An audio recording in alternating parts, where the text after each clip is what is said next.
బాధ్యతలు తీసుకున్న రోజే ఎస్పీ ఆత్మహత్య యత్నం. కర్ణాటక సహా అంతటా కూడా ఈ విషయం పెద్ద చర్చగా మారిపోయింది. కానీ అంతలోనే ఈ లైన్ మొత్తం మారిపోయింది. ఎస్పీ పవన్ క్షేమంగానే ఉన్నారు అని ప్రకటించారు కర్ణాటక పోలీసులు. జనవరి 1న బాధ్యతలు స్వీకరిస్తున్న సమయంలో ఆయన గుడిలో పూజలు చేస్తున్న దృశ్యం మనం చూస్తున్నాం. అయితే నిన్న బళ్ళారిలో జరిగిన అల్లర్లని అదుపు చేయడంలో ఎస్పీ పవన్ విఫలమయ్యారు అని కర్ణాటక సర్కార్ ఆయనపై సస్పెన్షన్ వేటు వేయడం జరిగింది. ఛార్జ్ తీసుకున్న రోజే ఇలా సస్పెండ్ కు గురి కావడంతో ఆయన తీవ్ర మనస్తాపానికి గురయ్యాడు. ఎస్పీ పవన్ ఆత్మహత్య యత్నం చేశారు అన్న వార్తలు కూడా ఆ సమయంలోనే గుప్పుమన్నాయి. అయితే ఎస్పీ పవన్ సూసైడ్ అటెంప్ట్ చేయలేదు, ఒత్తిడి భరించలేక స్లీపింగ్ పిల్స్ వేసుకుని తన ఫ్రెండ్ ఇంట్లో రెస్ట్ తీసుకున్నారని క్లారిటీ ఇచ్చారు పోలీసులు. ఇక ఇప్పటికీ బళ్ళారిలో హై టెన్షన్ అలాగే కొనసాగుతోంది. కర్ణాటక మాజీ మంత్రి గాలి జనార్దన్ రెడ్డి, బళ్ళారి కాంగ్రెస్ ఎమ్మెల్యే భరత్ రెడ్డి వర్గీయుల మధ్య జరిగిన ఫ్లెక్సీ వివాదంతో పరిస్థితి నివురుగప్పిన నిప్పులా ఉంది. నిన్నటి కాల్పుల ఘటనలో ఒక వ్యక్తి చనిపోవడం కూడా జరిగింది. మరొకరికి తీవ్రంగా గాయాలయ్యాయి. ప్రస్తుతం బళ్ళారిలో 144 సెక్షన్ అమల్లో ఉంది.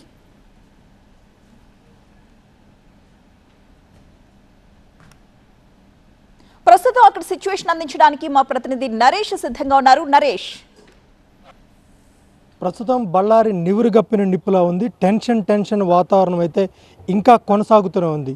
జనవరి 1వ తేదీన జరిగినటువంటి అల్లర్ల నేపథ్యంలో ఇప్పటికే అటు గాలి జనార్దన్ రెడ్డితో పాటు మరికొంతమంది మొత్తం 11 మందిపై కేసులు నమోదు చేస్తే, గాలి జనార్దన్ రెడ్డి ఇచ్చిన ఫిర్యాదుతో ఎమ్మెల్యే నారా భరత్ రెడ్డి, అతని తండ్రి సూర్యనారాయణరెడ్డితో పాటు మొత్తం 2 కేసులుగా నమోదు చేసి ఒక కేసులో 43 మంది, అదేవిధంగా మరొక కేసులో 21 మందిపై ఇప్పటికే పోలీసులు కేసు నమోదు చేశారు. జనవరి 1వ తేదీన ఏదైతే ఫ్లెక్సీలు కట్టే విషయంలో నెలకొన్న రగడ ఏదైతుందో ఇది కాల్పుల వరకు దారితీసింది. ఏకంగా గాలి జనార్దన్ రెడ్డిపై హత్యాయత్నం వరకు కూడా వెళ్ళింది. మొత్తం 8 రౌండ్ల కాల్పుల్లో కాంగ్రెస్ పార్టీ కార్యకర్త రాజశేఖర్ మృతి చెందారు. అదేవిధంగా ఎవరైతే నారా భరత్ రెడ్డి అనుచరుడు సతీష్ రెడ్డి ఉన్నాడో అతడు కూడా బుల్లెట్ గాయంతో బెంగళూరు ఆసుపత్రిలో చికిత్స పొందుతుంటే, కేవలం ఒకే ఒక్క రోజు బాధ్యతలు తీసుకున్న తర్వాత, అంటే 1వ తారీఖున బళ్ళారి ఎస్పీగా బాధ్యతలు తీసుకున్నటువంటి పవన్ నెజ్జూర్ నిన్న 2వ తారీఖునే ప్రభుత్వం బళ్ళారి ఎస్పీగా ఉన్నటువంటి పవన్ నెజ్జూర్పై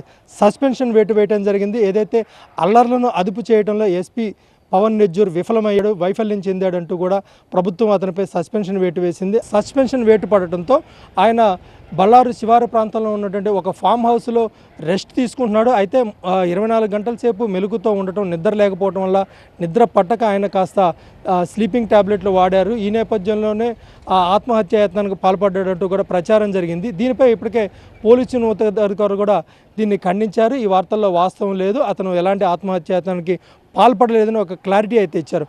మరోవైపు ఇప్పటికే నారా భరత్ రెడ్డి, అతని తండ్రిపై కూడా పోలీసులు కేసు నమోదు చేసిన నేపథ్యంలో మొత్తం బళ్ళారి మాత్రం ప్రస్తుతానికి ప్రశాంతంగా ఉన్నప్పుడు కూడా నివురుగప్పిన నిప్పులా ఉందని చెప్పుకోవాలి.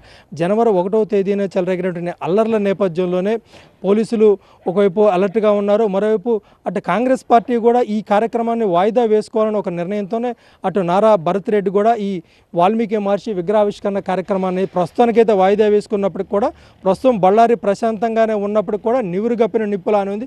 ఎప్పుడు ఏం జరుగుతుందో అన్న ఆ భయం అయితే మాత్రం ఇంకా కనిపిస్తూనే ఉంది.